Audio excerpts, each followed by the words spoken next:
இந்த உலக மக்கள் அனைவருக்கும் இந்த காமன் மனித அன்பான வணக்கங்கள்.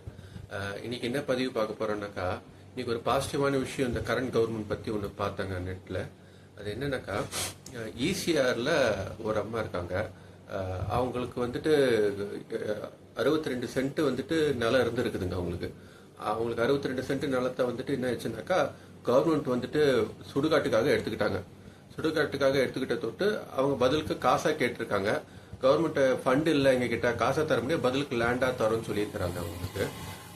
ஆனாக்கா அதுக்கப்புறம் அவங்க கோர்ட் மூலியமா அவங்க மூவ் பண்ணியிருக்கிறாங்க. கோர்ட்டும் அதான் சொல்லியிருக்குது, அவங்களுக்கு லேண்டா கொடுத்துடலான்னு கோர்ட்டு வந்து அப்ரூவல் கொடுத்துருச்சு. அவங்களோட அந்த சுடுகாட்டுக்கு எடுத்த லேண்டுக்கு பதில் அதே 62 சென்ட் வேற ஒரு இடத்துல அதே ஈசிஆர் ரோட்ல தரேன்னு சொல்லிட்டாங்க. அது வந்துட்டு கிட்டத்தட்ட ஆல்மோஸ்ட் ஒரு 10 வருஷம் நடந்துட்டு இருக்குங்க இந்த ப்ராசஸ். அதுக்கப்புறம் இப்போ லாஸ்ட் இயர் முடிய அவங்க ட்ரை பண்ணியிருக்காங்க. அவங்களுக்கு இன்னும் அந்த லேண்ட் கிடைக்காம இருந்திருக்குதுங்க 62 சென்ட். அதுக்கப்புறம் இப்போ இந்த கவர்மெண்ட் வந்ததுக்கு அப்புறம் இப்போ வந்துட்டு எதுவுமே இல்லை, அவங்க எந்த ஒரு 10 பைசா கேட்காம இவங்களே கூப்பிட்டு இருக்காங்க. திடீர்னு கூப்பிட்டு கொடுத்துருக்காங்க. அவங்களுக்கு ஒரு ஜியோ பாஸ் பண்ணியிருக்காங்க. 62 சென்ட் கொடுக்கறதுக்கான ஜியோ பாஸ் பண்ணிட்டாங்க.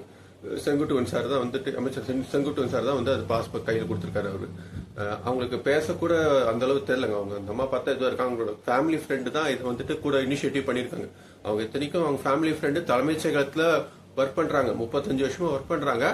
ஒரு தலைமைச் செயலகத்தில் ஒர்க் பண்ற ஒரு அந்த ஒரு லேடி அவங்களே வந்துட்டு ஒரு வியப்பா சொல்றாங்க, இது நடக்குது இவ்வளோ 10 வருஷமா இந்த மாதிரி நாங்கள் போராடணும்.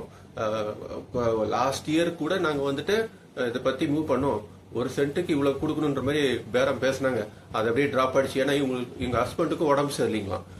அதனால அது அப்படியே டிராப் ஆயிடுச்சு.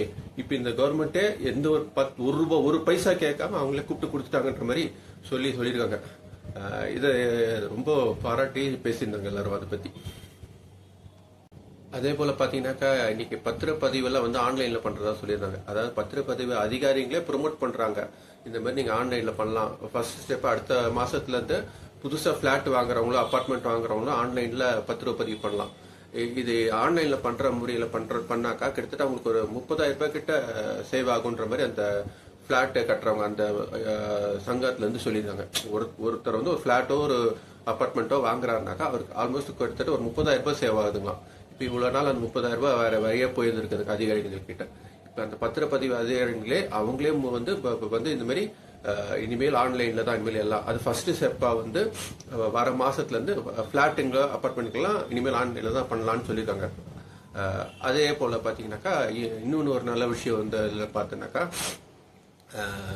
இதுல அம்மா உணவகத்துலாம் பாத்தீங்கன்னாக்கா இப்ப 17 கோடி முதல்வர் விஜய் வந்து ஒதுக்கீடு செஞ்சாங்களா. இப்ப அதுபடி அந்த அம்மா உணவகத்துல நல்லபடியா ஒரு இன்ஃப்ராஸ்ட்ரக்சர் எல்லாம் பில்ட் பண்ணி ஒரு தரமான சாப்பாடு எல்லாம் கொடுக்க போகும்போது இப்ப என்னன்னாக்கா, இதுக்கு முன்னாடி இருந்ததை விட இந்த ஒரு 1.5 மாசமா இதுக்கு முன்னாடி 20 லட்சம் பேர் கிட்ட சாப்பிட்டு இருந்தாங்க அம்மா உணவகத்துல.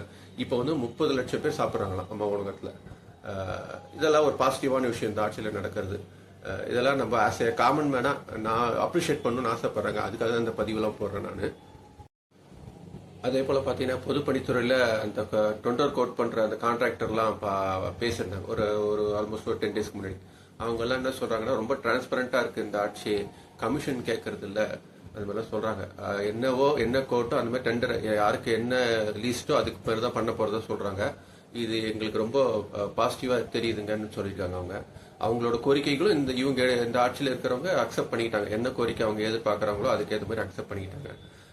இதனால என்ன நடக்கும், இப்போ கான்ட்ராக்டருக்கும் பிரச்சனை கிடையாது, அவருக்கு உண்டான காசு அவருக்கு போயிடும். ஸோ அதனால நம்மளுக்கு என்ன பாலம் கட்டினாலோ ரோடு போட்டாலோ இல்ல கவர்மெண்ட் பில்டிங் கட்டினாலோ எல்லாம் அவங்க கரெக்டான தரமா இருக்கும். அந்த தரத்துல குறைஞ்சா கூட இவங்க கவர்மெண்ட் அவங்க கேன்சல் பண்ணிடுவாங்க, அவங்களுக்கு பெனால்டி போட்டுடுவாங்க. இதெல்லாம் இந்த கவர்மெண்ட்ல பாசிட்டிவான விஷயமா நான் பாக்குறேன். நெகட்டிவான விஷயம் என்னன்னு சொல்ல வந்தாக்கா, இப்ப கொஞ்ச நாளா தான் அது மாதிரி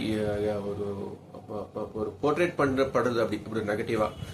என்னன்னா, இப்ப புதுசா ஏடிஎம்கேல இருந்து 2 அமைச்சர் வந்துட்டு ரிசைன் பண்ணாங்க. அவங்க வந்து நட்சத்திர அமைச்சர் ஏடிஎம்கேல. அவங்க மேல ஊழல் குற்றச்சாட்டு இருக்குதுங்க ஏற்கனவே. அது போய் இன்னும் கேஸ் இருக்குன்னு சொல்றாங்க. அவங்க இதுல இணைஞ்ச தொட்டு தாவை காட்சி தூயாட்சின்னு சொல்றாங்க. இவங்க இந்த மாதிரி அமைச்சர்லாம் இது பண்ணா என்ன அர்த்தம்ட்டு நடுநிலைமையா இருக்கிற ஊடகவியலாளரும் இல்ல ரிப்போர்ட்டர்ஸும் இதை சொல்றாங்க. இவங்க வந்துட்டு அவங்க எதிர்கட்சிக்கான ரிப்போர்ட்டர்ஸ்ல இவங்க நடுநிலையான ஒரு ரிப்போர்ட்டர்ஸ் அண்ட் ஊடகவியலாளர்லாம் சொல்றாங்க. இதை வந்துட்டு விஜய் அவருக்கு ஏதாவது ஒரு கெட்ட பேர் உண்டாகிறதுக்கு எதிர்கட்சியெல்லாம் முயல்வாங்கன்ற மாதிரி சொல்றாங்க. ஆனா எனக்கு தெரிஞ்சு விஜய் சாரை நம்பி தான் மொத்த மக்களும் ஓட்டு போட்டிருக்காங்க. அவங்களுக்கு அடுத்த லெவல்ல இருக்கிறவங்க எல்லாம் பார்த்த ஓட்டுல ஒரே ஃபேஸ் விஜய் சார் ஃபேஸ்ல பார்த்து தான் ஓட்டு போட்டிருக்காங்க. அவரு சொல்றது என்னது, சிங்கிள் பவர் பாயிண்ட் தான் என்னோட பாயிண்ட் தான், சிங்கிள் பவர் தான் இது, இதை தாண்டி வேற வேற இடத்துல பவர் சென்டர்லாம் கிடையாது. யார் என்ன தப்பு செஞ்சாலும் அவன் எங்க கட்சியில இருக்க மாட்டான், அவனுக்கு உண்டான தண்டனை கொடுப்பன்ட்டு எல்லா மீட்டிங்லயும் சொல்றாரு. தப்பு செய்ய விட மாட்டேன்றத தெளிவா சொல்றாரு. ஒரு மீட்டிங்ல சொல்றாரு. எந்த ஒரு அரசு மீட்டிங்லயும் அதான் சொல்றாரு. சோ அதனால அவருக்காக நம்ம நம்பி இருப்போங்க, பார்ப்போம். இது நல்வழியா நல்லபடியா போயிட்டு இருக்கு இந்த ஆட்சி. இது அப்படியே கண்டினியூ பண்ணா நல்லா இருக்கும்ட்டு நான் ரொம்ப வேண்டிக்கிறேங்க. இந்த மிடில் கிளாஸ் காமன் மேனா நான் ஆசைப்படுறது இதுதான் எல்லா மக்களும் ஆசைப்படுவாங்கன்னு நினைக்கிறேங்க.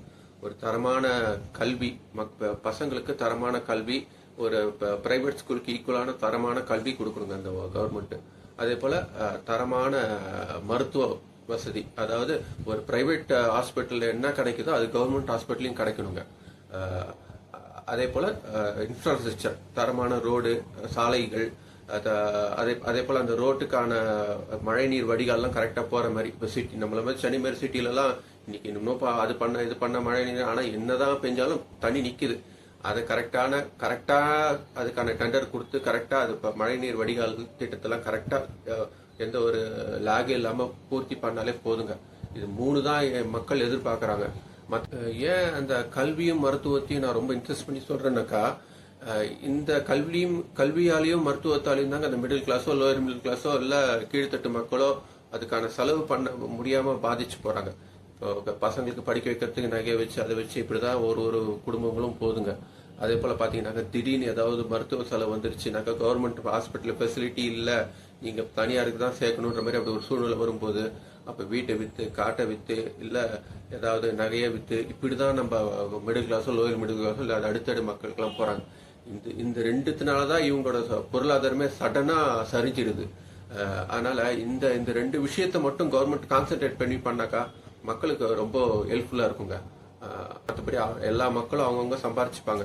அடுத்ததுதான் இந்த 2500 ரூபாய் கொடுக்கறது, அடுத்ததுதான் 2500 ரூபாய் கொடுக்கறது, பஸ் ஃப்ரீ பஸ் கொடுக்கறது கொடுக்குறாங்க, இல்லைன்னு சொல்லல.